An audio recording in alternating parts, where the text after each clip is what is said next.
नमस्ते दोस्तों, welcome to lifestyle and homoeopathy. And this is Sakshi. आज की जो वीडियो है वो है पाइल्स के ऊपर, जिसे बवासीर भी बोलते हैं। तो ये मेनली होती क्या है, रेक्टम और एनस के अंदर की जो वेन्स हैं वो स्वैलअप मतलब वो सूज जाती हैं। मेनली ये दो टाइप की हैं, इंटरनल और एक्सटर्नल। इंटरनल जो है, जब रेक्टम के अंदर स्वेलिंग हो रही है तो वो इंटरनल हेमरॉइड्स हैं, और जब एनस के आसपास के एरिया के नीचे स्वेलिंग हो रही है वो एक्सटर्नल हेमरॉइड्स हैं। मेनली जो इंटरनल हेमरॉइड्स में है उसमें ब्लीडिंग जो है वो पेनलेस है, पेनलेस ब्लीडिंग होगी ड्यूरिंग योर बाउल मूवमेंट्स।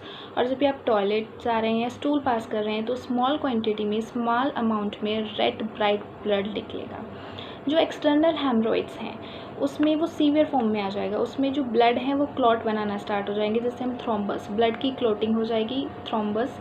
और जो उसमें सिम्टम्स आएंगे वो क्या होंगे, सीवियर इन्फ्लामेशन हो सकती है, सीवियर पेन हो सकता है, स्वेलिंग आ सकती है, और उसके बाद जो लंप हैं, लंप बन जाएंगे एनस के आसपास के एरिया, और रेक्टम में लंप बन जाएंगे। तो अब आता है इसका कोज, क्या चीज़ को बढ़ावा दे रही है। सबसे पहले है कॉन्स्टिपेशन। अगर आप बहुत लंबे समय तक कब्जी हैं, आपको बहुत लंबे समय तक कब्ज़ है, कब्ज़ भी किस चीज़ की वजह से, if you are regular eating your junk foods और प्रोसेस्ड फूड्स जो हो गए, तो इस कब्ज़ की वजह से क्या हो रहा है, ड्यूरिंग स्टूल ज़्यादा से ज़्यादा स्ट्रेन मतलब प्रेशर पड़ रहा है एब्डोमेन पर, जिसकी वजह से जो एब्डोमेन का प्रेशर है, इंट्रा एब्डोमिनल प्रेशर है, वो इंक्रीज़ हो रहा है। उसकी वजह से वो प्रेशर डाल रहा है रेक्टम की वेन्स पे, जिससे रेक्टम वेनस प्रेशर इंक्रीज़ होगा, उसकी वजह से आपको पाइल्स हो सकती हैं। सेकेंड जो चीज़ है वो है हार्ड स्टूल। हार्ड और नोटी स्टूल किस चीज़ की वजह से, अगर आप प्रॉपर अपनी डाइट में रिच फाइबर्स नहीं ले रहे हैं, उसकी वजह से भी जो इंट्रा एब्डोमिनल प्रेशर है वो इंक्रीज़ होगा और वो प्रेशर डालेगा वेन्स पर। थर्ड जो चीज़ है वो है प्रोलॉन्ग्ड सिटिंग, बहुत लंबे समय तक बैठे रहना। So if you are in a job and you have to sit for a long hours और for a several period of time, उसकी वजह से भी ये हो सकता है। फोर्थ जो चीज़ है वो obesity. If you are over obese, अगर आप ओबेस हैं तो reduce your weight. And pregnant women also, if you are a pregnant, वो भी प्रेशर इंक्रीज़ करता है, इंट्रा एब्डोमिनल प्रेशर इंक्रीज़ हो रहा है, अगर वो इंक्रीज़ हो रहा है तो वो आगे प्रेशर डालेगा रेक्टल वेन्स में। जो मेनली पाइल्स हैं वो हमारे फॉल्टी लाइफस्टाइल या फॉल्टी मोड ऑफ लिविंग, या जो हम रॉन्ग फूड हैबिट्स हैं हमारी, उसके वजह से हैं। So it is very important to treat that causative element. Causative element हमारे जो हेल्थ इश्यूज़ हैं, जैसे कि कॉन्स्टिपेशन है, क्रॉनिक एसिडिटी है, फ्लैचुएंस है, so these all need to be corrected to get a permanent cure. So homeopathic medicine are targeted to treat that cause which are responsible for piles. तो सबसे पहली जो मेडिसिन है वो है एलो। एलोइज जो है वो इंटरनल हेमरॉइड्स के लिए है। इसमें जो पाइल्स हैं वो अरेंज होंगी पोजीशन में 3 o'clock, 7 o'clock और 11 o'clock। ब्लूइश कलर की इसमें पाइल्स हैं और वो ऐसे लगेगा जैसे अंगूरों के गुच्छों की तरह दिखेंगी। उसके बाद बियरिंग डाउन सेंसेशन, नीचे की तरफ तेज़ रफ्तार से दर्द बढ़ेगा, बर्निंग है एनस में और रेक्टम में। इसमें पेशेंट सोचेगा कि weather he will pass stool और ही विल पास गैस। उसके बाद मेंटली जो पेशेंट है वो बॉवल मूवमेंट पास करने से, स्टूल या टॉयलेट पास करने से डरेगा, क्योंकि उसको ये लगेगा कि जैसे भी बॉवल मोमेंट्स पास करेगा, फ्लैटस पास करेगा, उसमें से ज़्यादा ब्लड आएगा जो उसको वीक बना देगा, जिससे वो वीक फील करेगा। तो उसकी जो प्रॉब्लम है, उसका पेन है, जो वार्म प्रेशर अगर डालेंगे उसकी दिक्कत बढ़ेगी, और कोल्ड प्रेशर से उसको आराम मिलेगा। तो उसके बाद हम बात करते हैं हेमामेलिस वर्जिनिका की। हम ये तब प्रिस्क्राइब करते हैं जब किसी पेशेंट को बहुत ही लंबे समय तक कब्ज़ की समस्या चलती आ रही है, कॉन्स्टिपेशन है और बहुत ज़्यादा ब्लीडिंग है। इसमें जो पाइल्स का कलर होगा वो ब्राइट रेड होगा, और जो उसमें से ब्लड आएगा वो डार्क ब्लैक कलर का होगा। जो एनल रीजन के आसपास का एरिया है वो इन्फ्लेम्ड हो जाएगा and it is very sensitive to touch. उसके बाद बर्निंग और सोरनेस रहेगी पूरे एनल रीजन में, पूरे रेक्टम में।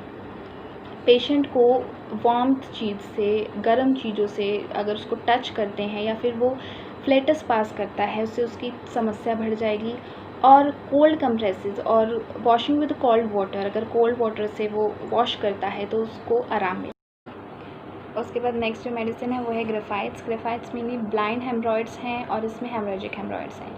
ब्लाइंड हेमरॉइड्स में ब्लड आएगा और हेमरेजिक में ब्लड नहीं आएगा। इसमें ब्लीडिंग है पेन के साथ साथ। पेशेंट को ऐसा लगेगा जैसे कि किसी ने नाइफ़ के साथ कट कर दिया उसको ऐसी सेंसेशन होगी ड्यूरिंग डेफिकेशन, मतलब कि फ्लैटस के दौरान उसको ऐसा लगेगा।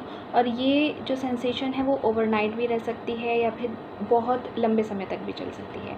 पेशेंट को जो तकलीफ़ है वो सिटिंग मतलब बैठते समय और खड़ा है, जब वो लंबे समय तक खड़ा है तब उसको बहुत ज़्यादा पेन है। उसके बाद जब पेशेंट स्ट्रेन लगाएगा, मतलब कि कॉन्स्टिपेटेड पेशेंट पहले से ही है और उसके बाद वो प्रेशर लगा रहा है, तो उसकी वजह से जो वेन्स हैं उस पर प्रेशर पड़ेगा और वो फूल जाएंगी। जो नेक्स्ट मेडिसिन है वो है ऑकुलस। ऑकुलस में कॉन्स्टिपेटेड पेशेंट नहीं है, पेशेंट को कब्ज़ नहीं है लेकिन पेन है, और पेन ऐसा है जैसे किसी ने तिनका चुपा दिया हो। पूरे स्टमक में हैवीनेस रहेगी, पूरे रेक्टम में हैवीनेस रहेगी, उसको ऐसा लगेगा जैसे कि कुछ प्रेशर है, ड्राइनेस रहेगी और बर्निंग सेंसेशन रहेगी, और जो ब्लड का कलर होगा वो ब्राइट रेड। नेक्स्ट मेडिसिन जो है वो है फॉस्फोरस। फॉस्फोरस में पेशेंट कॉन्स्टिपेटेड नहीं है, कब्ज नहीं है, लेकिन उसकी ब्लीडिंग बहुत हो रही है, और जो ब्लीडिंग है उसमें फ्रेश ब्लड आएगा डार्क रेड कलर का। इसमें वॉयलेंट बर्निंग और सोरनेस रहेगी पूरे एनल और रेक्टल रीजन में।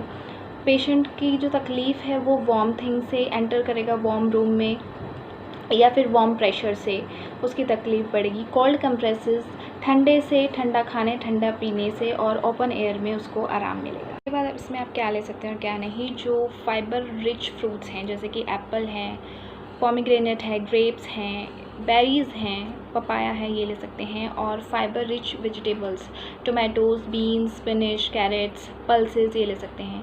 पोटैटो, ब्रिंजल और जो गुड़ है वो आप इसमें अवॉइड कीजिएगा। उसके बाद प्लेंटी ऑफ वाटर, दिन में कम से कम 8 गिलास पानी आप लीजिएगा। उसके बाद spicy food, mostly spicy food, cheese, ये सब कुछ अवॉइड कीजिएगा।